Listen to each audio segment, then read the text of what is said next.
పోతన గారికి ఒక ఫోటో లేకపోవడం, పిల్లలకి పోతన గారు రాయినా అని చెప్పడానికి ఇళ్లల్లో ఫోటోలు లేని దరిద్రానికి తెలుగు జాతి దిగజారిపోవడం మన దౌర్భాగ్యం. అంతటి మహానుభావుడైన అమ్మ దగ్గర ఇంత అమాయకంగా నటించిన వాడు అమ్మని మభ్యపెట్టి వల్లవ గృహనవనీతములెల్లను భక్షించి వచ్చి ఎరుగని భంగిన్ తల్లిగదిసి చిట్టాడుచు అల్లనచను బొవ్వ పెట్టు అవ్వాయనుచున్. అందరిళ్లలోకి వెళ్ళిపోయేవాట. ఇప్పుడు అమ్మ ఇంకా నమ్మేసింది కదా, అందుకని వెళ్ళిపోయి గబగబా అన్ని ఇళ్లలో ఉన్న వెన్న నెయ్యి అన్ని తినేసేవాడు. తినేసి ఆయనది ఏం సామాన్యమైన పచ్చండి, అందులో అన్ని లోకాలు ఉన్నాయి. అమ్మ నమ్మకుండా ఉండాలని మూతంతా తుడిచేసుకునేవాట. బయటే శుభ్రంగా ఆడుకుని వచ్చిన వాళ్ళు ఆ మట్టి అవి చేతులకి ఒంటికి బాగా పూసేసుకుని బయటే ఒరే ఎవరు చెప్పకండి అనేవాడు అని ఆ ఆకులకి అలమలకి తుడిచేసేవాడు. ఆవులకి రాసేసేవాడు ఆ వెన్న నెయ్యిని. రాసేసి ఇంట్లోకి వస్తూనే ఒంటి తలుపులు అవన్నీ మధ్యలో ఇలా అడ్డంగా ఉండి ఆ తలుపు ఇలా తోస్తా, అమ్మ ఆకలేసేస్తోందమ్మా బువ్వ పెట్టమ్మా, అమ్మ నాకు బువ్వ పెట్టమ్మా అంటూ ఇంట్లోకి వచ్చేవాడు. అమ్మ అనుకునేది పాపం ఎంత ఆకలిస్తుందో, ఇందాక ఎప్పుడో పాలు తాగి వెళ్ళిపోయాడు పిల్లాడు, చెప్పి దానన్నా బువ్వ పెడతాను అని చెప్పి నీ కోసం పప్పు వండాను, నీ కోసం చక్కెర పొంగలు వండాను అని అన్నీ కూర్చోపెట్టి కలిపి నోట్లో పెడితే కథ చెప్పు తింటాను అనేవాడు. మళ్ళీ ఇదోటి లంచం, ఓ కథ ఏదో. అప్పుడు స్వామి మత్స్యావతారం ఎత్తారు అంటే ఏమీ తెలియని వాళ్ళ అంటూ గుటుక్కుని మింగేస్తే అంతా పెట్టేసి ఏ గొల్ల కాంతలో వచ్చి చూసేశారేమోనని ఆవిడికి బెంగ. ఆఖరణం ముద్దిలా ఉప్పు తీసేసి ఇరుగు దృష్టి పొరుగు దృష్టి వాళ్ళ దృష్టి వీళ్ళ దృష్టి అన్ని పటాపంచలు అయిపోవాలని తీసుకెళ్లి వీధిలో పారేసి నాన్న మూతి కడిగేసుకొని మూతి కడిగేసి కాసేపు బొజ్జ పైకొచ్చింది దృష్టి తగులుతుంది అందుకని చెప్పి పై వరకు కట్టేసుకుని పడుకో కాసేపు అని పడుకోబెట్టేసి ఏం చేసి వచ్చాడు, ఊళ్ళో వెనలని తినేసి వచ్చాడు. ఈ పిచ్చి తల్లి అనుకునేది పాపం నేను పెట్టిన బువ్వే తిన్నాడు బొజ్జ పైకి వచ్చిందని దృష్టి తగిలేస్తుంది అనుకునేది ఈవిడే. ఎంత నిజంగా ఎన్ని విన్యాసాలు చేశాడండి దశమస్కంధంలో. ఈలోగా రావలసిన వాళ్ళందరూ రానే వచ్చేసారు. శివరాత్రి నాడు భక్తులు గుడికి వచ్చేసినట్టు వచ్చేసారు అందరూ. వచ్చేస్తే ఆవిడ అనుకుంది ఏమిటి ఇంతమంది వచ్చారు ఇవాళ మధ్యాహ్నం మా ఇంటికి టీవీలో ఏమైనా సీరియల్లా ఏమిటి అనుకుని ఏమిటమ్మా మీ అందరూ వచ్చారు అని అడిగేది. అడిగేటప్పటికి పడుకోమంది కదా లోపల అని రెండని ఆవిడకి ఏం తెలిసి ఎందుకు వచ్చారో రండి కూర్చోండి అంది అమ్మలక్కాలని అని తను కూడా కూర్చుంటే ఆయన వచ్చి చక్కగా కృష్ణ పరమాత్మ అమ్మ నేను నీ దగ్గరే పడుకుంటానమ్మా అని చెప్పి ఒళ్ళోకి వచ్చి పడుకుని ఎప్పుడూ అమాయకత్వం ఒకటి అమ్మ పవిట కొంగు తీసి వేలుకు చుట్టేసుకుని ఇలా నోట్లో పెట్టుకు చప్పరిస్తున్న వాళ్ళ మాట్లాడుతుంటే వాళ్ళ వంక అమ్మ వంక చూస్తుండేవాడు. మీరు చూద్దరుగా, నేను అబద్ధం చెప్పట్లేదు, పద్యాలు చూద్దరు కానీ మీరు అలా పడుకుంటే అదో సంతోషం. కొడుకు ఒళ్ళో పడుకున్నాడని సంతోషంగా వచ్చిన వాళ్ళందరినీ ఏమిటమ్మా మీరందరూ ఇలా వచ్చారు అని అడిగింది. ఇంకా కంప్లైంట్ సెల్ మొదలు గ్రీవెన్స్ సెల్. ఈవిడికి ఆ సంగతి తెలియదు పాపం. ఈయన ఏ ఇంట్లో తిన్నా వెన్న నెయ్యి తింటాడు. మీరు ఇది బాగా జ్ఞాపకం పెట్టుకుంటే నేను ఒక రహస్యం చెప్పేసి ఆ చోరలీల గురించి వర్ణన చేస్తానంటే దాన్ని చెప్పే ప్రయత్నం చేస్తాను. చూడండి, కృష్ణుడు ఎప్పుడు తిన్న వెన్న తింటాడు. ఎందుకు తింటాడు మీరు ఆలోచించండి. ఏం వాళ్ళ ఇళ్లలో ఎక్కడ జంతికిలో చెగోడీలో అలాంటివి ఉండవా కజ్జికాయలోను? అంటే వెన్నే తినడానికి ఒక కారణం ఉంది. వెన్న అనగా ఏమి అంటే మొదట మీ అంత మీరుగా చేసుకోవలసినటువంటి ప్రయత్నంతో ఏర్పడేటటువంటి మనస్సు నిర్మలమైన మనస్సు. ఈ నిర్మలత్వం ఎవ్వరూ తేలేరు. మీ అంతట మీరు ఈశ్వర కథాశ్రవణం చేసి భగవంతుణ్ణి మనస్సుకి ఆలంబనమిచ్చి రాగద్వేషాలకు అతీతంగా మనస్సుని ప్రశాంతంగా ఉంచుకోవాలి. ఇలా నిర్మలంగా ఉన్నటువంటి మనస్సుని పాలకుండ అని పిలుస్తారు. ఆయన మనస్సు పాలకుండండి అంటారు. నిర్మలమైన మనస్సే పాలు. ఇప్పుడు ఈ నిర్మలమైన మనస్సు అలా నిలబడ్డంలో ఇప్పుడు దీనికి ఈశ్వరుణ్ణి తీసుకొచ్చి మీరు ఆలంబనం ఇచ్చారనుకోండి, అది పొంగిపోవడం మొదలెడుతుంది. భక్తితో కూడిన కర్మాచరణము, ఎంతో సంతోషమైనటువంటి పూజ చేయడం మొదలు పెడతారు. పూజ ఎప్పుడూ బర్డెన్ కాకూడదు.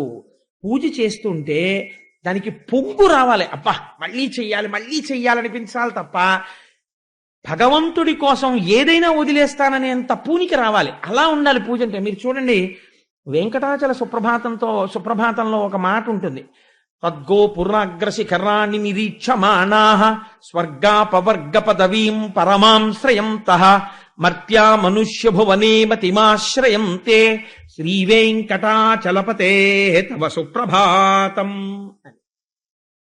వెంకటాచలంలో తెల్లవారుజామున 4 గంటలు 3 గంటల సమయంలో ఆ ఫ్లడ్ లైట్ల కాంతిలో స్వామివారి బంగారు విమానం పసుపచ్చటి రంగులో మెరిసిపోతుంటుంది. మీరు ఆ వైకుంఠం క్యూ కాంప్లెక్స్కి వెళ్ళడానికి మెట్లెక్కి కుడిపక్కకి తిరుగుతున్న దగ్గర నిలబడి ఆ లోపలికి చూస్తే స్వామివారి పచ్చటి విమానం మంచులో మెరిసిపోతూ కనపడుతుంటుంది. పొద్దున్నే దేవేంద్రుడు దేవతలందరినీ తీసుకొస్తాట. చతుర్ముఖ బ్రహ్మగారు సుప్రభాతంలో స్వామి కాళ్ళు కడుగుతారు. అది బ్రహ్మతీర్థం అని సుప్రభాతం టికెట్ హోల్డర్లకు ఇస్తారు. అప్పుడు దేవతలందరికీ దర్శనం ఇప్పిస్తాడు ఇంద్రుడు. వెళ్ళి చూసి రండిరా అంటాడు. యోషా గణైన విరదగ్ని విమధ్యమాని ఘోషాలయేషు దిమంధన తీవ్ర ఘోషాః. కృష్ణావతారాన్ని గుర్తు చేస్తారు అందులో. తంత్రీ ప్రకర్ష మధుర స్వనజా విపంచ గాయత్యనంత చరితం తవ నారదోపి భాషా సమద్గమ సత్కృత్కరచారు రమ్యం. నారదాది మహర్షులు వచ్చి కీర్తనలు చేస్తుంటారు. ఈ దేవతలందరూ లోపలికెళ్ళి స్వామి దర్శనం చేసుకుని పొంగిపోయి ఆనంద నిలయంలోంచి బయటికి వచ్చాక ఇంద్రుడు ఒక్కొక్కడిని పిలుస్తాట. రండి రండి రండి రండి, టైం అవుతోంది, ఎవడి స్ట్రీట్లోకి వాడు వెళ్ళాలి, పదండి పదండి అంటట. అంటే ఇప్పటి వరకు ఇంద్రుడి దగ్గర ఇలా అనకవుగా ఉన్న వాళ్ళు అంటారట, వెళ్ళవా నేను రా అవతలకి, నేను రా అంటారు. ఏమిటి రోయ్ రానంటున్నావు? దేవలోకంలో పోస్ట్ అది పోతుంది తెలుసా? కంకణం వేయించుకోకుండా రోజు దర్శనం ఇప్పిస్తున్నాను, పోస్ట్ లో ఉన్నావు కాబట్టి రా అంటాట. అంటే వాళ్ళంటారట, వెళ్ళవా ఎవడకు కావాలి నీ పోస్టు, తీసేస్తే తీసే, ఇదిగో ఇప్పుడే విఆర్ఎస్కి అప్లికేషన్ ఇచ్చేసాను, యాక్సెప్ట్ చేసే, గొడవ వదిలిపోతుంది. నాకు ఆ పెన్షన్ బెనిఫిట్ కూడా అక్కర్లా, దేవేంద్ర సహాయ నిధికి రాసేశాను, నువ్వు తీసేసుకో. ఎప్పుడైనా ప్రకృతి విపత్తులు వస్తే నీ ప్రజలకి పనిచేసుకో, దేవతలకి, నాకు అక్కర్లా రూపాయి. నేనేం చేస్తానో తెలుసా? ఈ వైకుంఠం క్యూ కాంప్లెక్స్ దగ్గర నించుంటాను. నువ్వు దర్శనం చేయించకపోతే నాకేమైపోతుంది? ఇక్కడ నించుని అదిగో తద్గోపురాగ్రశిఖరాన్ని నిరీక్షమాణాః, ఆ పసుపచ్చటి స్వామివారి ఆనంద నిలయ గోపురాన్ని చూస్తూ నిలబడిపోతాను. చాలు నాకు. స్వర్గాపవర్గ నిరపేక్ష నిజాంతరంగాః, నాకు అక్కర్లేదు ఆ స్వర్గం, నేను రాను ఊర్ధ్వలోకాల కంటారట. మహాపుణ్యం చేసిన వాళ్ళని వెంకటాచలం నుంచి తీసుకెడుతుంటే నాకు అక్కర్లేదండి ఆ స్వర్గం, ఇక్కడ నిలబడి మేము ఆ గోపురం చూస్తూ నిలబడతాను చాలంటారట. అలా అంటున్నారయ్యా వెంకటాచలపతి, చూసావా నీ దర్శనానికి ఎంత మక్కువతో ఉన్నారో నీ భక్తులు, లేచిరా లేచిరా అని పిలుస్తారు. నిజంగా ఏమి సుప్రభాతం, ఏమి వెంకటాచలం, ఏమి దర్శనం మహానుభావుడిది. సరే, అందుచేత ఆ స్వామిని అక్కడ ఆ రకంగా ఆయన వెన్న తినడము అన్నదాని వెనకాతల ఉన్న రహస్యం, మీరు నిర్మలమైన మనస్సుతో సర్వకాలముల యందు భగవంతుడి గురించి ఆలోచించగలిగినటువంటి స్థితితో పూజ చేస్తే, ఆ పూజ చేస్తున్నప్పుడు మనసు రమించిపోతూ ఇంకొక పావుగంట చేద్దాం, ఇంకొక అరగంట చేద్దామని మీకు అనిపించింది అనుకోండి, అది పూజ. పూజ యందు ఉత్సాహం ఉండాలి. అలా పూజ చేస్తే దాని చేత భక్తి ఏర్పడి, భక్తి చేత చేసిన కర్మ వలన మనస్సు శుద్ధి ఏర్పడి, ఈ శుద్ధి వలన వైరాగ్య భావన కలిగి ఈ సంబంధాలన్నీ కృతకాలు. ప్రధాన సంబంధం ఈశ్వరుడితోని వైరాగ్యం వస్తే ఈ వైరాగ్యం అనేటటువంటి అగ్నిహోత్రము మీద నిర్మలమైనటువంటి మనస్సనబడిన పాలు కాగాలి. ఇది సిమ్లో స్టవ్ పెట్టి కాల్చడం లాంటిది. ఇప్పుడు ఈ పాలు ఎర్రటి తొరకతో తోడుకుంటాయి. ఇప్పుడు ఈ పాలు చక్క ఎర్రటి మేగడ తొరక కట్టాయి, కమ్మటి పాలు కాగి ఉన్నాయి. దేనివల్ల? నిర్మలమైన మనస్సనబడిన పాలు ఈశ్వర కైంకర్యము వలన, భక్తి వలన, వైరాగ్య భావన అనే అగ్నిహోత్రం మీద కాలి కమ్మటి పాలు వచ్చాయి. కానీ పాలు పెరుగు అవ్వాలి. మీరు చెక్ బుక్ కట్టుకొచ్చి అందులో పెడితే విరిగిపోతాయి. ఏం పెట్టాలి? ఇంకొకటి పెరుగుగా మార్చదు, పెరుగే పెరుగుగా మారుస్తుంది. ఇతపూర్వం తాను ఈశ్వరుని యొక్క గుణములను విని లోపల స్తంభించిపోయి ధ్యానమునందు ఎవడనుభవించాడో వాడే వచ్చి మళ్ళీ ఆ మాట చెప్పాలి. పెరుగులు వెయ్యాలి పాలల్లో. గురువు యొక్క ఉపదేశం వినాలి. గురూపదేశం వింటే ఆ పెరుగు పాలల్లోకి వచ్చి పడి తోడుకుంటుంది. పెరుగు వేసిన తర్వాత మీరు ఆ పాలు తోడుకున్నాయో లేదో అని అస్తమానం ఇలా ఇలా అన్నారనుకోండి, తోడుకో. గురూపదేశం విన్న తర్వాత గురువు గారి ఉపదేశం ఎలా ఉంటుందంటే, ఒకసారి దూడ వచ్చి ఆవు పొదుగులో ఇలా నోరు పెట్టి ఇలా ఇలా అందనుకోండి, అంతే. ఇలా అనగానే ఆవు పాలు వదిలేస్తుంది శిరంలోంచి. వదిలిపెట్టేసిన తర్వాత మీరు కింద కుండ పెట్టడం మరిచిపోయి ఇలా ఇలా శిరాలను అంటున్నారు అనుకోండి, అంటుంటే మీరు కింద కుండ పెట్టారా లేదా ఆవుకు అనవసరం. ఆ పాలు నేలపాలు అయిపోతాయి, అంతే, కారిపోతాయి. వదిలిన తర్వాత ఇంకా వెనక్కి తీయడం ఆవుకి చేత కాదు. ఒకసారి వచ్చి కాళ్ళ మీద పడి గురువుగారు మాకు ఇది చెప్పండి అని అడిగినటువంటి శిష్యుడి ఆర్తి చూసి చెప్పకుండా ఉండలేక మేఘము వర్షించినట్టు ఆవు పాలను వదిలినట్టు గురువు చెప్పడం మొదలు పెట్టేస్తాడు. మొదలు పెట్టేస్తే ఆపడం కష్టం గురువుకి, వెనక్కి తీలేడు, రమించిపోతుంటాడు అందులో. అలా రమించిపోతున్నటువంటి గురూపదేశాన్ని కదలనికుండలా పట్టాలి. పడితే ఈ పెరుగులోక పెరుగు పడాలి, పడితే తోడుకుంటుంది ఈ పెరుగు. గురువు ఎలా ఉంటాడో అలా శిష్యుడు తయారవుతాడు. అందుకే సదాశివ సమారంభాం శంకరాచార్య మధ్యమాం అస్మదాచార్య పర్యంతాం వందే గురు పరంపరాం. అది పరంపరాగతంగా వెడుతుంది ఆ గురు పరంపర. గురువు వెనక గురువు తయారవుతాడు. అలా తోడుకుంటుంది ఇప్పుడు ఈ పెరుగు. తోడుకున్న పెరుగు బాగా గట్టిగా తోడుకున్న తర్వాత ఇప్పుడు మీరు ఒక పని చెయ్యాలి. ఇతపూర్వం గురువులు చెప్పినటువంటి మాటల్ని ఈ చెవితో విని ఈ చెవితో వదలడం కాకుండా వారు చెప్పినటువంటి మాటల్ని లోపల బాగా తిప్పాలి. ఈ తిప్పడమే మననం అనేటటువంటి కవ్వము. ఇది తిరుగుతుంటే ఈ పెరుగు చిలుకుతుంది. ఇదే యోషా గణేన వరదగ్ని విమధ్యమాని ఘోషాలయేషు దిమంధన తీవ్ర ఘోషా. పై సుప్రభాతానికి కాదు లొంగేది, ఆయన లేచొచ్చేది. దేనికి లొంగుతాడో తెలుసా అండి? ఇక్కడొస్తున్న చప్పుడికి లేస్తాడు. గురువుల వలన తాను విన్న విషయాన్ని బ్రాహ్మీ ముహూర్తంలో కూర్చుని ఇక్కడ మనసు పెట్టి చిలికి ధ్యానం చేస్తుంటే ఈ చప్పుడు ఈశ్వరుడికి వినపడుతుంది. ఎలా లేచొస్తాడు అంటే ఆ లేచి వచ్చేటప్పుడు అసలు నేను ఇలా రావచ్చా అన్నది కూడా మర్చిపోతాడు. మర్చిపోయి లక్ష్మీ మహీతద నిరూప నిజానుభావ నీలాది దివ్య మహిషీకర పల్లవానాం అటువంటి పాదాలతో రాత్రి లక్ష్మీదేవిని కౌగిలించుకొని పడుకున్నప్పుడు ఆవిడ యొక్క స్తనముల మీద ఉన్న కస్తూరి తన ఒంటి మీద అంటుకుని ఉండగా అయ్యో నేను ఇలా రాకూడదన్నది కూడా మరిచిపోయి ఉత్తరీయం కప్పుకోవడం మరిచిపోయి వచ్చేస్తాడు. భక్త పరాధీనుడైపోతాడు. ఇలా రావడానికే సుప్రభాతం పూర్తవగానే మనం ఒక శ్లోకం చెప్తుంటాం. ఒక అద్భుతమైనటువంటి శ్లోకం, దాంతోనే ప్రారంభం అవుతుంది స్వామి దర్శనం యథార్థానికి మంగళం. ఆ శ్లోకంలో విజయీ భవ వెంకట శైలపతే, అప్పుడు పొంగిపోయి భక్తుడు కోరిక అడగడు, స్వామి నీకు విజయమగుగాక అంటాడు. అలా ఈశ్వరుణ్ణి చూసి పొంగిపోయేటటువంటి హృదయం ఏర్పడుతుంది. ఇది మననం అనేటటువంటి కవ్వంతో చిలుకుతారు. చిలికితే ఇప్పుడు ఏమైంది, ఈ లోపల నుంచి వెన్న పైకొస్తుంది, తేలుతుంది పైకి. ఈ వెన్నకి 2 లక్షణాలు ఉంటాయి. ఈ వెన్న అగ్నిహోత్రం మీద పెడితే కరిగి నెయ్యి అవుతుంది, నీటిలో కాని మజ్జిగలో కాని వేస్తే తేలుతుంది.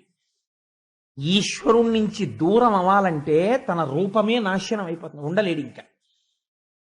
భగవత్ సంబంధమైన జ్ఞానం అనేటటువంటి అగ్నిహోత్రం తగిలితే ఇప్పటి వరకు పాలలోనే ఉన్న పైకి కనపడని నెయ్యి ఇప్పుడు పైకి వస్తుంది. చిట్ట చివరి దశ. నెయ్యి ఎక్కడుంది? పాలలో ఉంది. పాలని నెయ్యిగా మీరు తీసుకురావాలంటే ఇదంతా జరగాలి. నేతిని పాలు చెయ్యండి, ఇక అవదు. ఒకసారి బ్రహ్మజ్ఞానమును పొందేసిన తర్వాత ఇంకా తాను వెనక్కి వెళ్ళడిగా. తాను ప్రారబ్ధం అయిపోయేంత వరకు శరీరంలో ఉండి, ఇది సంకెళ్ళు వసుదేవుడు తగిలించుకోవడం. శరీరము పడిపోతుండగా సంతోషంగా అమ్మయ్యా వదిలిపెట్టేశానని.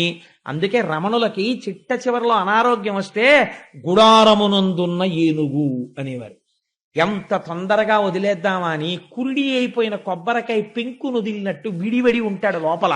ఇది పడిపోతుంటే అమ్మయ్యా నాకు అవధులు తొలగిపోయాయని అనంతమైన బ్రహ్మమునందు కలుస్తాడు. ఇటువంటి వెన్న, అపారమైన ప్రేమ ఏది ఉన్నదో ఈ ఆత్మజ్ఞాన స్వరూపమైన వెన్న నెయ్యి కాదు. ఇంకా ఇది కరగాలి అంటే బుకిష్ నాలెడ్జ్ అంటారు. నేను లోపల ఉన్నది, ఈ నేను ఆత్మ. నాలాంటి వాడు ఏదో ఓ మాట చెప్పాడు అనుకోండి, నేను ఆత్మజ్ఞానిని అయిపోయినట్టే దాని అర్థం. ఇది అపరోక్షానుభూతి కింద మారాలి, ఆత్మ దర్శనం అవ్వాలి. ఈ దర్శనం అవ్వడానికి నిధిధ్యాసనములోనికి వెళ్ళాలి. అత్యంత ప్రశాంతమైన ప్రదేశమునందు కూర్చుని ఈ వెన్న మళ్ళీ ఎందుకు పనికొస్తుంది అంటే ఎవ్వరికీ పనికిరాదు ఈ లోపలి వెన్న. ఇది ఈశ్వరుడికే పనికొస్తుంది. ఈ తలంపుల్ని పట్టుకెళ్ళి 5 రూపాయలకో 10 రూపాయలకో అమ్ముకోవడమో, ఇన్సెంటివ్ ఇవ్వడమో, ప్రమోషన్ ఇవ్వడమో ఇవ్వడు. పైగా ఒక స్థితిలో ఏమైపోతుందో తెలుసా అండి, లోకానికి పనికిరాని వాడిగా కనపడతాడు. ఆయనకి ఏం అక్కర్లేదండి, ఏమిటో ఎప్పుడు ఏదో తలుచుకుంటూ సంతోషపడిపోతూ అలా కూర్చుంటాడండి అంటారు. కానీ ఇప్పుడు ఈ వెన్న ఒక్క ఈశ్వరుడే తింటాడు, అన్యులు తినలేరు దాన్ని. ఇక్కడకొచ్చి తినడమే గోపకాంతల ఇళ్లల్లోకి వెళ్ళి కృష్ణుడు వెన్న తినడము. అప్పుడు ఆ భక్తి, ఆ వెన్న కృష్ణ స్పర్శ చేత జ్ఞానముగా మారుతుంది. అది నెయ్యి. ఈ నెయ్యి యజ్ఞమునందు పడుతుంది, అంటే హవిస్సుగా మారుతుంది. ఈ శరీరము పడిపోయి పునరావృత్తి రహిత శాశ్వత శివ సాయుధ్యమునకు పొందుతాడు. ఇది కృష్ణుడు వెన్న తినడం అంటే. అంతేకాని చేతకాక పని లేక అవతారాన్ని స్వీకరించి వాళ్ళింట్లోకి వీళ్ళింట్లోకి వెళ్ళి వెన్నలు దొంగతనం చేసి తిన్నాడని దాని అర్థం కాదు. ఆంతరమునందు విచారణ చెయ్యాలి, ఎందుకు వెన్న తిన్నాడు. దీన్ని నవనీత చోరత్వము అంటారు. అందుకే కృష్ణావతార ఘట్టంలో నేను అసలు మర్చిపోయాను, లేకపోతే గోపాలకృష్ణ గారికి చెప్పుంటూ ఉండేవాడిని, ఇవాళ వెన్న ప్రసాదం పంచిపెట్టండి ఏం చెప్పుంటూ ఉండేవాడిని. అందుకని చెప్పి అసలు ఆ వెన్న ప్రసాదంగా స్వీకరించడం వెనకాతల ఉన్న రహస్యం అది. ఇప్పుడు మీరు వినండి, చాలా అందంగా ఉంటాయి పైకి. మీరు విన్నంత మాత్రం చేత చాలా హాయిగా నవ్వేసుకుంటూ విన్నా సరే మిమ్మల్ని ఉద్ధరించేస్తాయి ఆ లీలలు. ఒకవేళ మీరు హాయిగా నవ్వుకుంటూ మళ్ళీ లోపల గంభీరమైన రహస్యాన్ని తెలుసుకుంటే ఇంకా ఉద్ధరించేస్తుంది ఆ లీల. కాబట్టి చూడండి ఎంత చిత్రంగా ఉంటుందో. ఇప్పుడు ఎక్కడికి వెడతారు, మళ్ళీ ఒక్కసారి వెనక్కి వెళ్ళండి. ఎక్కడికి? ఇతపూర్వం యశోద కూర్చుంటే చక్క అమ్మ పెట్టిన అన్నం అంతా తినేసి వచ్చి అమ్మ ఒళ్ళో పడుకుని, అమ్మ పవిట కొంగు వేలుగు చుట్టుకుని ఇలా నోట్లో పెట్టుకుని వచ్చిన వాళ్ళ వంక అమ్మ వంక, వచ్చిన వాళ్ళ వంక అమ్మ వంక చూస్తున్న కృష్ణుడు పడుకున్న యశోద దగ్గరికి రండి. ఇప్పుడు ఆ వచ్చిన గోపకాంతలందరూ చెప్తున్నారు. ఒక ఆవిడంది, బాలురకు పాలు లేవని బాలింతలు మొరలు పెట్టపక పకన గియా బాలుండాలము చేయుచు ఆలకు గ్రేపులను విడిచి అంబోజాక్షి. ఒక ఆవిడంది, అమ్మా నువ్వేమిటో పెద్ద మా అబ్బాయిని పొంగిపోతున్నావు, కానీ మీ అబ్బాయి ఎలాంటి పనులు చేస్తున్నాడో తెలుసా? బాలురకు పాలు లేవని బాలింతలు మొరలు పెట్ట, తల్లిపాలు లేకపోతే ఆవు పాలు పడతారు. బాలింతలు అయ్యో పిల్లాడికి పాలు పడదామని చెప్పి ఇంక సాయంకాలం అవుతోంది అనుకునే సమయంలో మీ పిల్లవాడు వచ్చి ఆవుల పాలు ఈ వీళ్ళకి దక్కకుండా దూడలను వదిలేసేవాడు. ఆ దూడలన్నీ వచ్చి శుభ్రంగా ఆవుల పాలు తాగేస్తుంటే ఎదురుగుండా చెట్టు కొమ్మ ఎక్కి కూర్చుని అయ్యయ్యో కృష్ణా దూడలను వదిలేసావా అని మేమందరం బాధపడుతుంటే చక్కగా నవ్వుతూ కూర్చునేవాడు చెట్లు ఎక్కి, మాకు దొరకడం. కాబట్టి బాలురకు పాలు లేవని బాలింతలు మొరలు పెట్టపక పకన గియా బాలుండాలము చేయుచు ఆలకు గ్రేపులను విడిచే అంబోజాక్షి. ఇందులో మీరు ఒక్కసారి ఆలోచన చేస్తే మీకు అర్థమైపోతుంది, అది పెద్ద విశేషం, దీని గురించి వివరణ అక్కర్లేదు. మీరు విన్నవాళ్ళే ఈ తప్పూర్వం చాలా మంది. మనకి మన కుటుంబం వరకే మన కుటుంబం, నా కొడుకే నాకు కొడుకు, నా కూతురే నాకు కూతురు, ఈ భావన మనకుంటుంది. పక్కింటి వాళ్ళ అబ్బాయి తినలేదనుకోండి, నాకేం కావాలి, వాళ్ళ నాయన గారు చూసుకోవాలనుకుంటాను. ఈశ్వరుడు ఆయన జగద్భర్త, ఈ లోకమంతటికి ఆయన తండ్రి. కాబట్టి ఇప్పుడు ఏం చేస్తున్నాడు, 2 పనులు ఏకకాలమునందు చేస్తున్నాడు. ఆవు దూడలంటే ఉపనిషత్తులు, వాటిని పోషిస్తున్నాడు ఈశ్వరుడు. ఉపనిషత్ జ్ఞానాన్ని పోషిస్తాడు.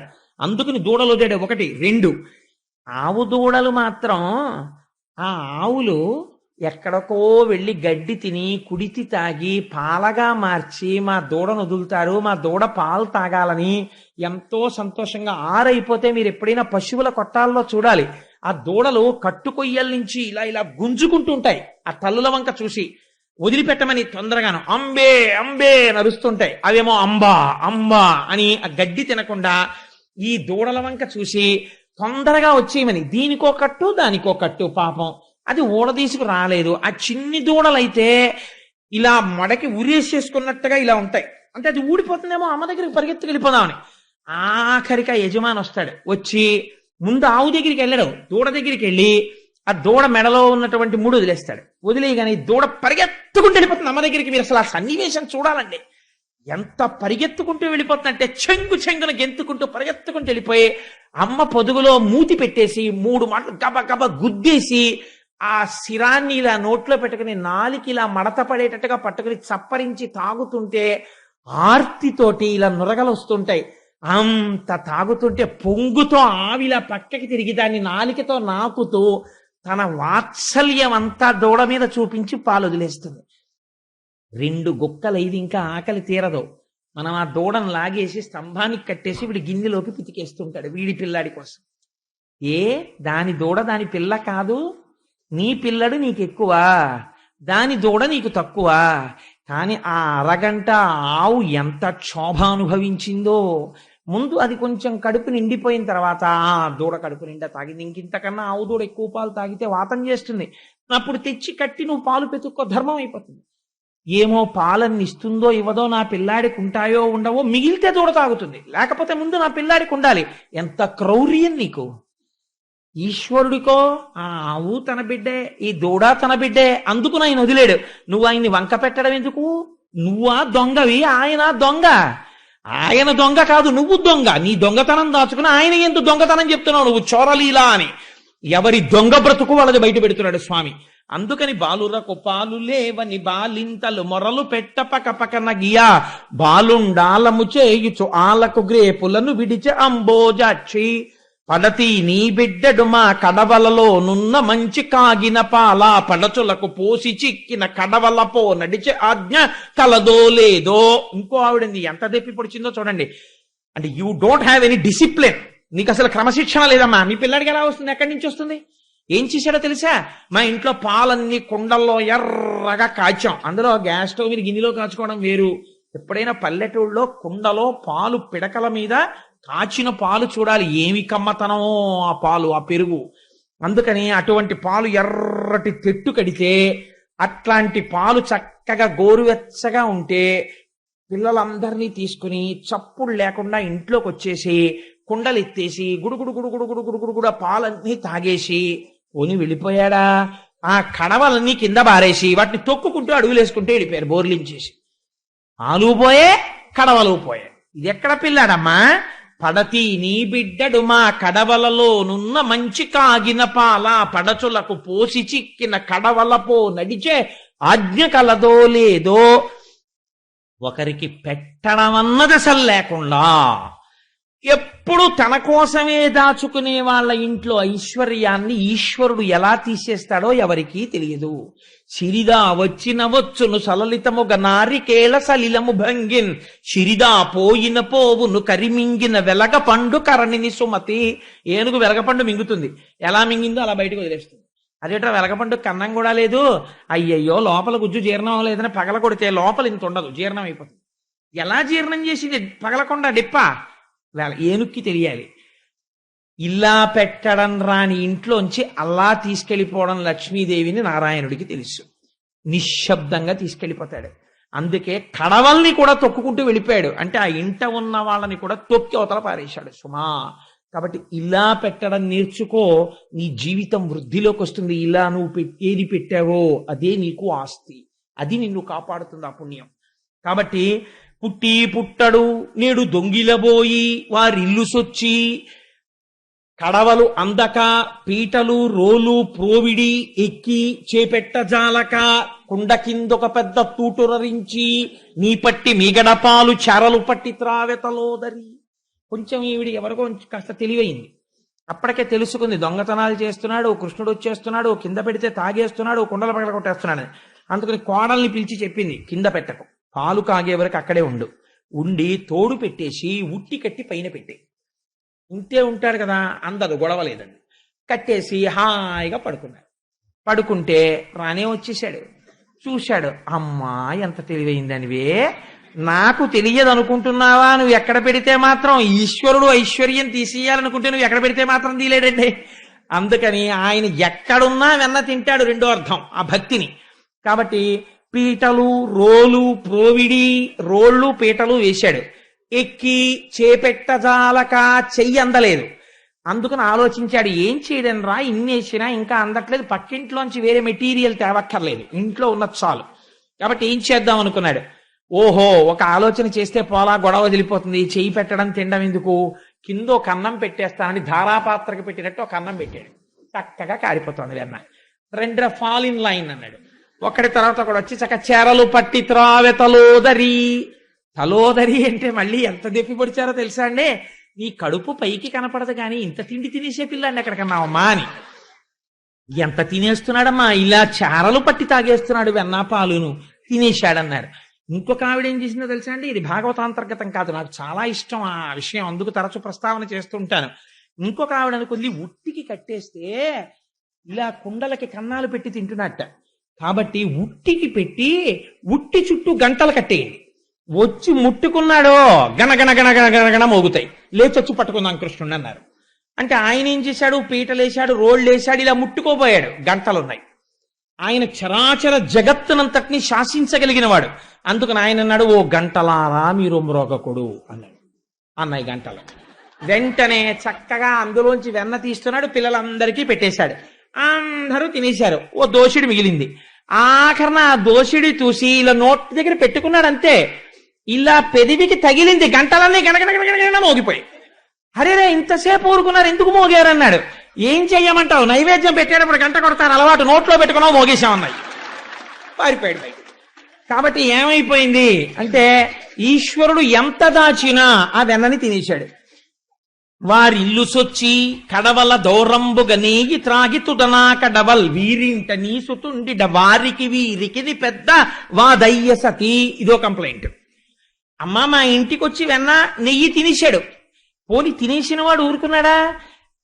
ఎంత ఇదిగా ఉంటుందంటే, వెనకటికి నేను ఒక ఆయన్ని చూశాను, ఏదో మనిషికో 20 రూపాయలు 30 రూపాయలు వేసుకుని ఓ 40 మంది కలిసి ఓ 1000 రూపాయలు పెట్టి ఏదో వెండి గిన్నె కొన్నారు. కొని ఆ 40 మంది పేర్లు ఏమంటారు ఆ గిన్నె మీద ఎవరికో ఇవ్వడానికి, వాడు అంటాడన్న 1000 రూపాయల గిన్నె మీద 40 పేర్లు ఏంటంటే పట్టమంటాడు. అంటే అయితే సిహెచ్ కోటేశ్వరరావుని సిహెచ్కి రావు చేసేద్దాను రా, పి జనార్దన్ రావుని పీజే రావు చేసేద్దాను రా అంటాడు. అని మొత్తం మీద ఈ 40 పేర్లు వెండి గిన్నె మీద ఉండాలని, ఎందుకంటే లేకపోతే ఎవడిచ్చాడో ఎలా తెలుస్తుంది, ఇచ్చేవాడు ఎవడో ఉంటాడు పెద్ద, వాడే ఇచ్చాడు అనుకుంటే ఈ 39 మంది వచ్చి పడి తినేసి వెళ్ళిపోయారు అనుకుంటాడేమో. 40 పేర్లు దాని మీద ఉంటే ఆ తర్వాత ఆయన లైట్ కింద కూర్చుని గిన్నె తిప్పుకు చూసుకోవాలన్నమాట. అందుకని అంత చిత్రంగా ఉంటుంది ప్రపంచం. అందుచేత దేవాలయమే కాబట్టి ఇక్కడే చెప్పించాడు భాగవతం పరమాత్మ, లేకపోతే ఎందుకు చెప్పిస్తాడు? కాబట్టి ఆయన అక్కడికి వచ్చి పరమాత్మ ఆ కుండల మీద పేర్లు ఉంటాయి, ఏ ఇంటి వాళ్ళ పేర్లు ఆ ఇంటి మీద, ఆ వెన్న తినేసి వెళ్ళిపోలేదు. కొన్ని ఇళ్లలో ఈ ఇంట్లో కుండ పట్టుకెళ్ళి ఆ ఇంట్లో పెట్టి వెళ్ళిపోయాడు. వెళ్ళిపోతే వాళ్ళు లేచి వచ్చి మా ఇంట్లో వెన్నంతా పోయింది, నెయ్యి అంతా పోయింది అని పక్కింట్లో కనపడ్డాయి కుండలు. అన్నా మీరే పట్టుకుపోయారు మా కుండలని వాళ్ళు వీళ్ళు జట్టి ఆడుకుంటున్నారు, మేమెక్కడ పట్టుకొచ్చాం, మాకెందుకు కర్మ, ఎవడట్టుకొచ్చాడో మాకేం తెలుసని ఈయన ఎదురుగుండా వీధిలో రోడ్డు మీదే ఆవుల్ని చక్కగా గడ్డి పెట్టి తోవుకుంటున్నట్టుగా నవ్వుకుంటున్నాడు. ఎందుకు ఈ లీల అంటే ఒక్కొక్కడికి అహంకారం. పక్కన ఒక పేదవాడు అన్నం లేకుండా సొమ్మసిల్లి పడిపోయినా తాను మృష్టాన్న భోజనం చేసి పట్టించుకోకుండా వెళ్ళిపోగలడు ఒక్కొక్కడు. ఎందుకంటే నిర్దయ. అయ్యో వాడాకలి నా ఆకలి ఒకటే, పోన్లే వాడికి నాతో సమానంగా మృష్టాన్న భోజనం పెట్టకపోవచ్చు, విషయ పట్టాడు అన్నం కాస్త అతనికి పెట్టు అనలేడు. ఇలాంటి వాడి ఐశ్వర్యాన్ని తీసేయడమే కొండ ఇక్కడ పెట్టడం. రేపు పొద్దున్న ఈ పుర్రే ఇక్కడ పుట్టింది అనుకోండి, వాడి బతుకేమిటి? ఈ పుర్రె ఇక్కడికి రావచ్చుగా ఆయన తలుచుకుంటే.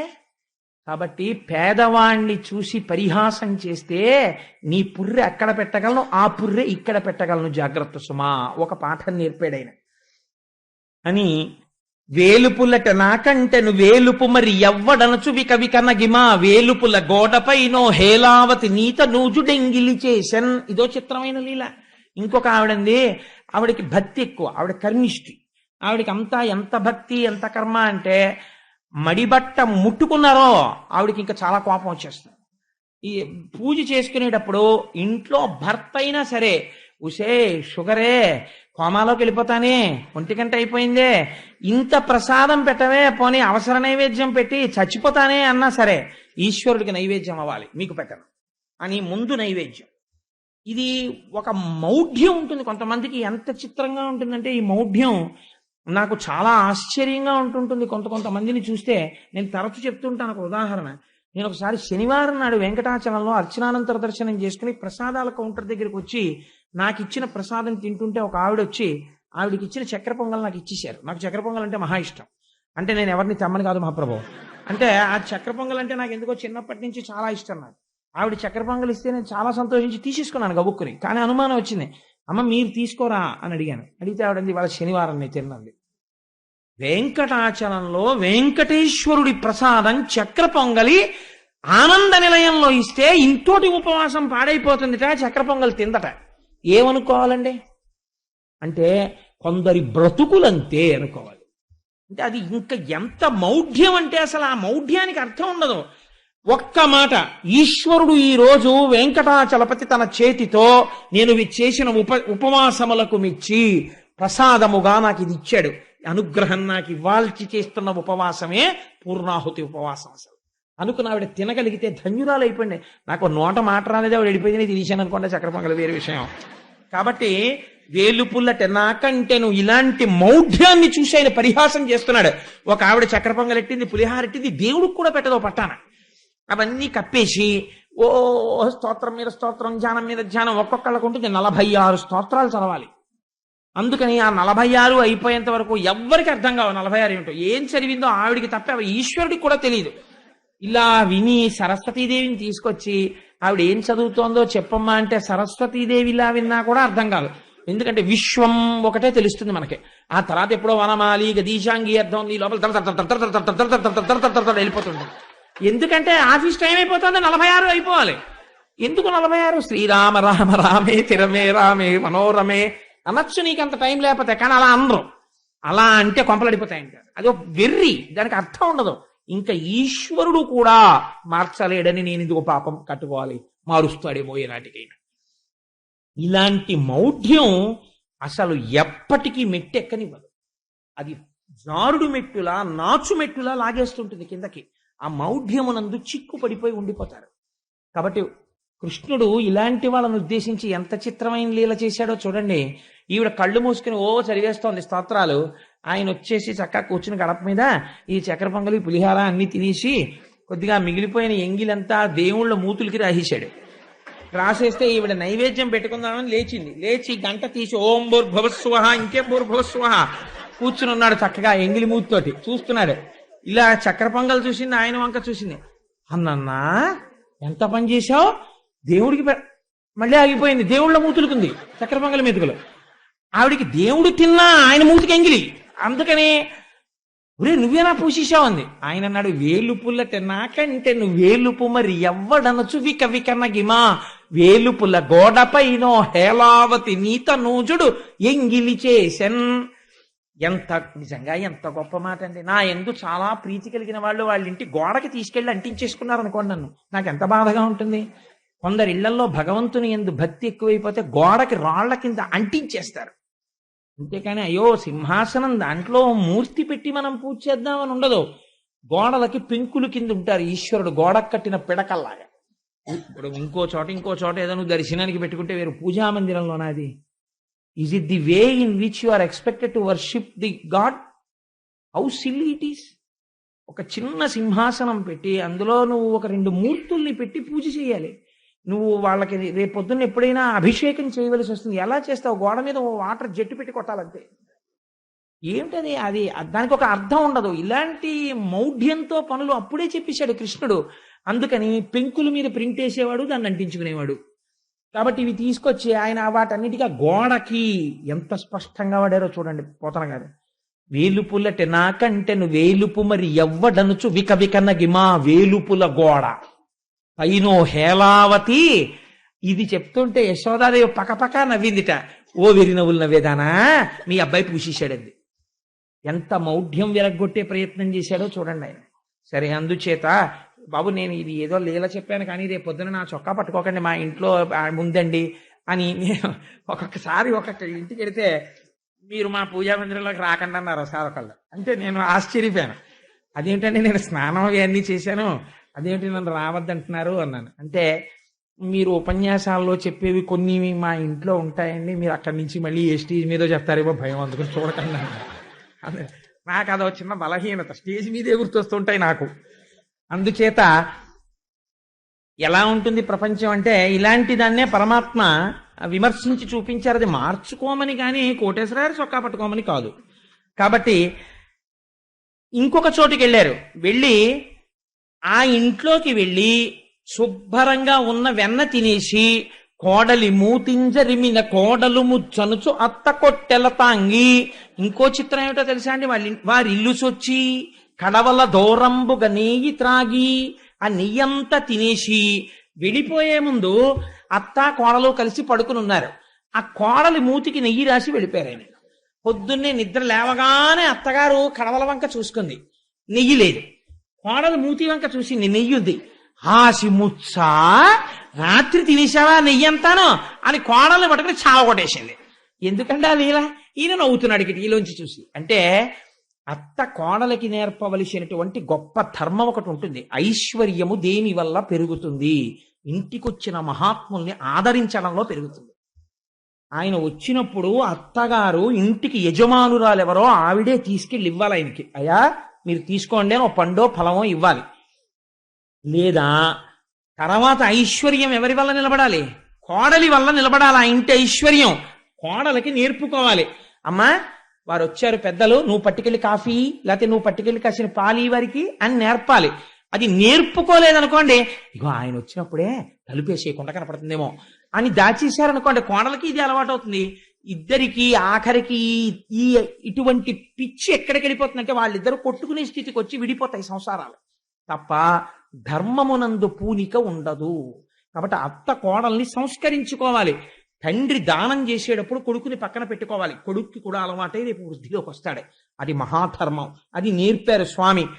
అలాగే ఇమ్మగువ తన్నువాకిట గుమ్మరుచో చీరి నిలుపుకొని పేరడగన్ కెమ్మోవి కొరికి వడిజన ఈ బాలుడు జగతిని మున్నిట్టి బిడ్డ చక్కంబడనే. ఇంకో ఆవిడంది, అమ్మ మా అమ్మాయి ఏమో వీధిలో నించుంది, సాయంకాలం నించుని చక్క తల నిండా పూలెట్టుకుని అలా నిలబడ్డం కూడా ఎంత హొయలుగా నిలబడిందంటే, గడపకి ఇలా భుజం వాల్చి కుడికాలు మీద నిలబడి ఎడంకాలు ఇలా అడ్డంగా వేసి కృష్ణుడిలా త్రిభంగిలా నిలబడి ఆ జడిలా తిప్పుకుంటూ నిలబడి అలా వెళ్ళిపోతుంటే కృష్ణుని అబ్బాయి ఇలా అంటే ఆయన చాలా యువర్స్ మోస్ట్ ఒబీడియంట్లీ కింద ఉంటాడు.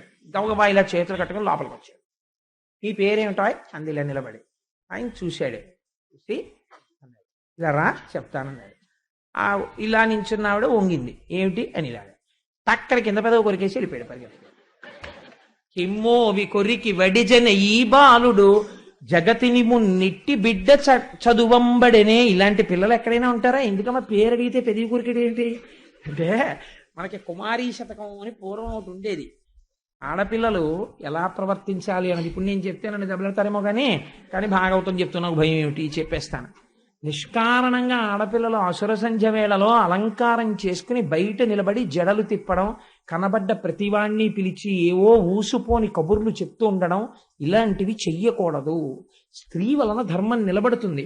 ప్రవర్తన తెలియాలి.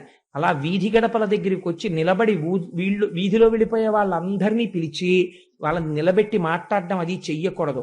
నీ బ్రతుకు పాడైపోతుందని చెప్పడానికి అలవాటు మార్చుకో. కిమ్మో వికరికి వడజన ఈ బాలుడు జగతిని మున్నిట్టి బిడ్డ చక్కంబడనే. పైకి చాలా హాస్యాస్పదంగా ఉంటుంది లీల, లోపల గంభీరమైన అర్థం ఉంటుంది. చేబంతి తప్పెపడనని ఒకళ్ళింట్లోకి వెళ్ళాడు. ఎంత చిత్రంగా చెప్పాడంటే, ఏమండి ఆడుకుంటుంటే మా బంతి మీ గోడ దాటి లోపలికి వచ్చింది, తీసుకోవద్దా అండి అన్నాడు. అంటే అయ్యో అదేంటారు అబ్బాయి తీసుకో అన్నారు. గేటు తీశారు, లోపలికి వెళ్ళాడు. చేబంతి తప్పెపడనని ప్రాబల్యము తోడ వచ్చి స్నానము చేయు. వాళ్ళ కూతురు స్నానం చేస్తోంది. స్నానం చేస్తుంటే ఆ అమ్మాయి స్నానం చేస్తూ గోడ మీద వేసుకున్నటువంటి చీర తీసుకుని పారిపోయాడు. బంతి తీసుకుంటానన్నవాడు. ఎందుకు అలాంటి పని చేయడం అంటే, చేబంతి తప్పెపడనని ప్రాబల్యము తోడ వచ్చి భవనము వెనుకన్. ఆ భవనము వెనకాతల ఉన్నటువంటి స్నానాల గదిలో స్నానం చేస్తున్న ఆడపిల్ల యొక్క వలువలు తీసుకుని పారిపోయాడు. అది ఆ లీలలో. అంటే స్నానం చేసేటప్పుడు దానికి ఒక హద్దు ఉంటుంది. ఎందుకంటే సూర్యచంద్రాది గ్రహములు ప్రకాశిస్తున్నటువంటి సమయంలో ఒంటి మీద వస్త్రం లేకుండా దిగంబర స్నానం చెయ్యకూడదు. అది జలాధిదేవత అయినటువంటి వరుణుడి పట్ల అపచారం. ఇలాంటి తప్పు పనులు చేసేటటువంటి వాళ్ళకి ఒక పాఠం చెప్పడానికి ఆయన వస్త్రం తీసుకెళ్ళిపోయాడు. ఒంటి మీద బట్ట కట్టుకుని ఉండాలి, స్నానం చేసేటప్పుడు కూడా ఏదో ఒక వస్త్రం ఉండాలి అన్న ఎరుకలేని నీకు వరుణుడి పట్ల అపచారం చేసే నీకు బట్టలు ఎందుకు అని బట్టలు పట్టుకుపోయాడు ఆయన. అది ఆ లీలలో ఉన్నటువంటి అంతరార్థం. దానివల్ల మనం ఒక ప్రయోజనాన్ని తెలుసుకోవాలి, ఒక మర్యాద తెలుసుకోవాలి. కొడుకులు లేరని వకసతి వగవగ తన్ను మగని గాగైకొని నన్ కొడుకులు కలిగెదరనిపై పడినాడిది వినుము శిశువు పనులే తల్లి. వెళ్ళిన కొద్దీ కొంచెం కఠినంగా ఉంటాయి, మీరు విశాల హృదయంతో వినండి. ఎందుచేత అంటే ఆ లీలలు చాలా గొప్ప లీలలు, విని తీరవలసినటువంటి లీలలు. ఏదో ఆడవాళ్ళందరూ మధ్యాహ్నం భర్తలందరూ వెళ్ళిపోయారు, అందరూ కూర్చుని మాట్లాడుకుంటున్నారు. పాపం అందులో ఒక కోడలు బయటికి వచ్చింది. వస్తే అయ్యో పాపం పెళ్ళి అయిపోయి 3 ఏళ్ళో 4 ఏళ్ళో అయిపోయింది, కడుపున కాయలేదమ్మా ఈ పిల్లకి అని మాట్లాడుకుంటున్నారు. మాట్లాడుకుంటుంటే బయటకు వచ్చినటువంటి కోడలు కళ్ళమ్మట నీళ్లు పెట్టుకుని లోపలికి వెళ్ళి కూర్చుంది. కృష్ణ పరమాత్మ చూశారు. గబగబా లోపలికి వెళ్ళి ఆవిడ దగ్గరికి వెళ్ళి నిలబడి, ఆ కొడుకులు లేరని ఏడుస్తున్నావా? మీ ఆయన్ని నమ్ముకుంటే కొడుకులేం పుడతారు, నన్ను మీ ఆయన్ని చేసుకో, పిల్లలు పుడతారు. వినడానికి చాలా కాఠిన్యంతో ఉంటుంది ఈ మాట, కానీ అసలు అంతరార్థం ఏమిటో తెలుసా అండి? సంతాన రహితముగా ఉండిపోవడానికి ఏదో ఒక భయంకరమైనటువంటి పాపము ఉంటే ఈశ్వరుడు సంతానమును ఇయ్యడు. పితృదేవతానుగ్రహం పోతుంది, దేవతల ఆగ్రహంతో వంశం వర్ధిల్లదు, ఆగిపోతుంది, పిల్లలు పుట్టరు. ఇప్పుడు ఈ పాపాన్ని ఎవ్వరు తీయరు. ఎవరు తీస్తారంటే దయాళువు కనుక ఆ స్వామి కాళ్ళు గట్టిగా పట్టుకుంటే ఆయనే ఈ పాపం తీసి మళ్ళీ తల్లిని చేస్తాడు, తండ్రిని చేస్తాడు. అందుకే అన్నమాచార్యులు వారు పుట్టుగొడ్రాళ్లకు బిడ్డలిచే గోవిందుడే వేడుకొందామా, వెంకటపతి వెంకటేశ్వరుని వేడుకొందామా అంటారు. అందుకని అసలు నిజంగా సంతానం కలగకూడదని జాతకంలో ఉన్నా కూడా సంతానం ఈయగలిగినటువంటి ప్రభువు నన్ను భర్తని చేసుకో అంటే అర్థం ఏంటో తెలుసా అండి? పతిం విశ్వస్యాత్మేశ్వరగుం శాశ్వతగుం శివమచ్యుతం. ఈశ్వరుడున్నాడని నువ్వు నమ్ము. భర్త భార్య పిల్లలు కలగలేదని బెంగ పెట్టుకోకు, నన్ను లోపల నమ్మమ్మా, నీకు కొడుకు పుడతాడు, బెంగ పెట్టుకోకు అని ఆయన ఇచ్చిన అభయం లోకానికది. కాబట్టి వ్రాలగ వచ్చిన ఈ సతి చూలాలం తొలగమనిన చూలగుటకు ఏది మూలము చెప్పమన ఈ బాలుడు జగతిని మున్నిట్టి బిడ్డ చదువంబడినే. ఒక ఆవిడ అడిగింది, ఆవిడేదో 2 గర్భిణి, 9 నెలల గర్భిణి. ఆవిడ ఎవరు అడ్డొచ్చినా మీరు పడకండి అంటుంది. సహజం కదా. అలా ఉంటే కృష్ణుడు ఎక్కడి నుంచో పరిగెత్తుకుంటూ వచ్చేస్తున్నాడు. అందులో ఆయనకి ఎదురుకుండా ఇలా వేణు ఓటు పెట్టుకుని వచ్చేస్తున్నాడు. వచ్చేస్తుంటే ఆవిడంది మీరు పడుకుంది అంటే ఆయన టక్కన ఆగి ఎందుకు పడకూడదు అన్నాడు. ఇదో ఆయన ఏమైనా అడిగితే మళ్ళీ ప్రశ్నేస్తాడు, ఎందుకు పడకూడదు అన్నాడు. ఎందుకు పడకూడదు ఏమిట్రా, నేను నీళ్ళు వేసుకున్నాను నిండి చూలాలని అంది ఆవిడ. నువ్వు చూలాలు ఎలా అయ్యావు అన్నాడు ఆయన. అందుకని వాళ్ళు ఆవిడొచ్చి ఇదే చెప్పింది. వ్రాలగ వచ్చిన ఈ సతి చూలాలం తొలగమనిన చూలగుటకు ఏది మూలము చెప్పమని ఈ బాలుడు జగతిని మున్నిట్టి బిడ్డ చదువంబడనే. ఇలా ఎవరైనా పిల్లలు అడిగారా? ఏమిటమ్మా పిల్లాడు అడగడం అని అడిగారు. అడిగితే ఇందులో రహస్యం ఏమిటో తెలుసా అండి? నేను చూలాలినయ్యాను, నేను గర్భవతినయ్యానని అహంకరించకు. అందుకే గర్భిణిగా ఉంటే భాగవతం వినండి, సుబ్రహ్మణ్యేశ్వరుడి ఉత్పత్తి వినండి అంటారు. అది ఈశ్వరానుగ్రహము. కేవలము సృష్టి ఆనందహేతు అయితే ఆ తరువాత లోపల ఒక బుడగ నీరేడు గింజలా అయితే, మీకు కపిల గీతలో చెప్పాను కదా, గర్భోత్పత్తి లోపల తలని చేసి పుర్రె చేసి వెంట్రుకలు పెట్టి రోమకూపాలు పెట్టి చర్మం పెట్టి రక్తం పెట్టి జీవుణ్ణి పంపి ఇవన్నీ ఎవరు చేస్తున్నారు? ఈశ్వరుడు చేస్తున్నాడు. నన్ను తొలగమంట ఏమిటమ్మా, నేనే తొలగిపోతే నీకు గర్భం ఎక్కడుంది? మీద పడకంట ఏమిటి? నేను నీ గర్భంలోకి ప్రవేశించాను కాబట్టే నువ్వు తల్లివి కాబోతున్నావు. కాబట్టి గర్భిణి అయిన స్త్రీ తండ్రి కాబోతున్నవాడు ఇది ఈశ్వరానుగ్రహం అని నమస్కరించవలెను, వంశం పెరుగుతోందంటే అని స్వామి ఒక చక్కటి మాట మనకి నేర్పారు. కాబట్టి మగువా నీ కొమరుడు మా మగవారటు పోవ చూచి మంతనమునకున్ తగజీర పొందునడిగెను పడతీ ఈ చిన్ని కుర్రడల్పుడె చెప్పుమా. ఒక ఆవిడొచ్చింది, ఇంతకు ముందు అసలు కనీవిని ఎరగమమ్మా, నందవ్రజంలో మగవాళ్ళందరూ ఆవుల్ని దూడల్ని తోలుకెడిపోయారు, ఆడవాళ్ళందరం అక్కడ కూర్చుని మాట్లాడుకుంటున్నాం, మీ పిల్లాడు ఎక్కడి నుంచి వచ్చాడు అన్నాడు. ఏమిటన్నాం? ఏవో మంచినీళ్ళు ఏదో కావాలని దామనిద్దరం ఆడుకుందాం అన్నాడు. ఇలా ఎవరైనా అంటారా అమ్మా అన్నారు. అంటే ఇందులో ఒక అందమైనటువంటి లీల ఉన్నది. ఏంటంటే సూర్యుడు ప్రకాశిస్తూ ఉండగా పగటిపూట రాత్రి జరిగినటువంటి విశేషాల్ని, దాంపత్య సంబంధమైన విషయాల్ని బహిరంగ చర్చలు చేయకూడదు. సూర్యప్రకాశం ఉన్నంతసేపు ఈశ్వరానుగ్రహాన్ని అనుసంధానం చెయ్యాలి. కాబట్టి అదే పనిగా అటువంటి మాటలు చర్చించుకోవడం, ఇట్లాంటి విషయాలు మాట్లాడుకునే అలవాటున్న వాళ్ళ దగ్గరికి వెళ్ళి పరమాత్మ మీది వ్యభిచార బుద్ధి. ఎందుకని?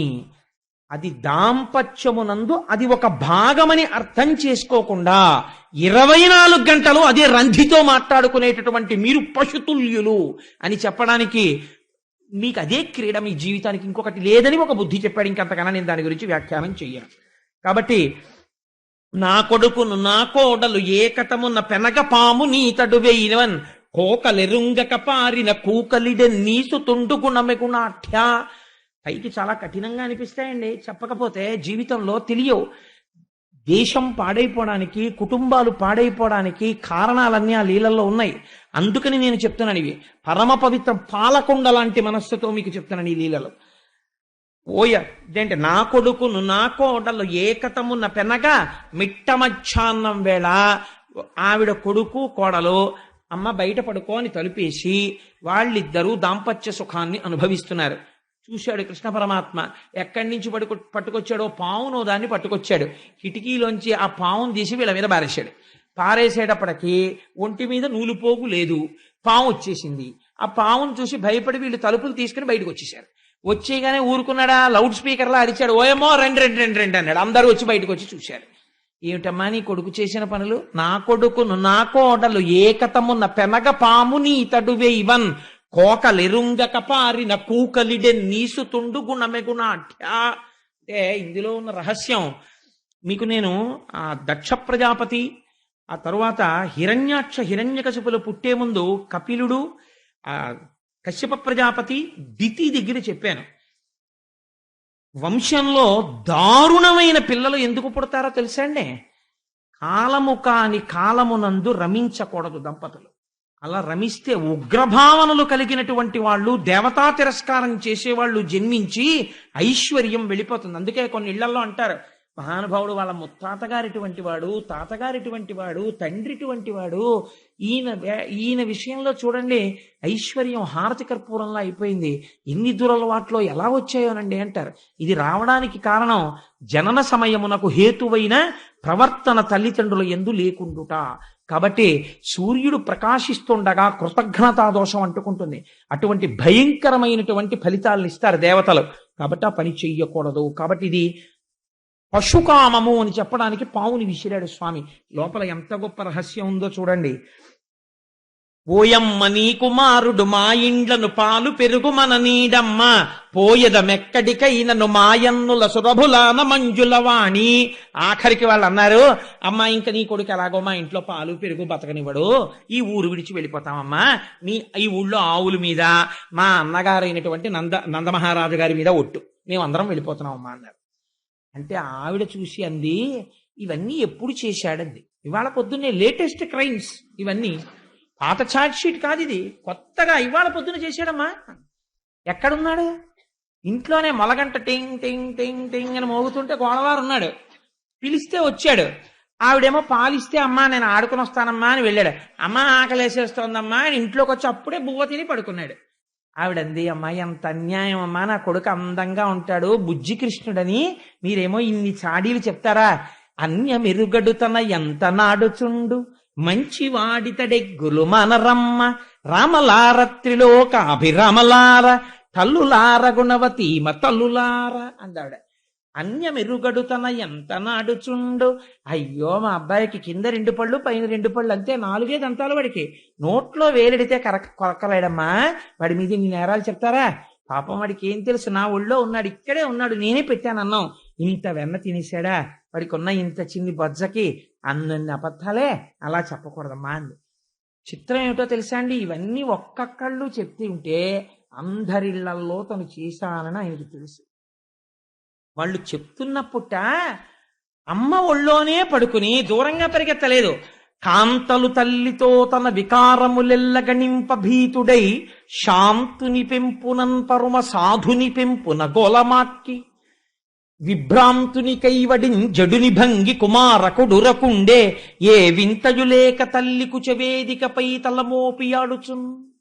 అమ్మ ఒళ్ళో పడుకుని ఆ పమిట కొంగు నోట్లో పెట్టుకుని వాళ్ళు అలా చెప్తుంటే కన్నార్పకుండా వాళ్ళ వంక చూసి నీ చేశానా అన్నట్టుగా మళ్ళీ ఇలా అమ్మ వంక చూసి అనేవట.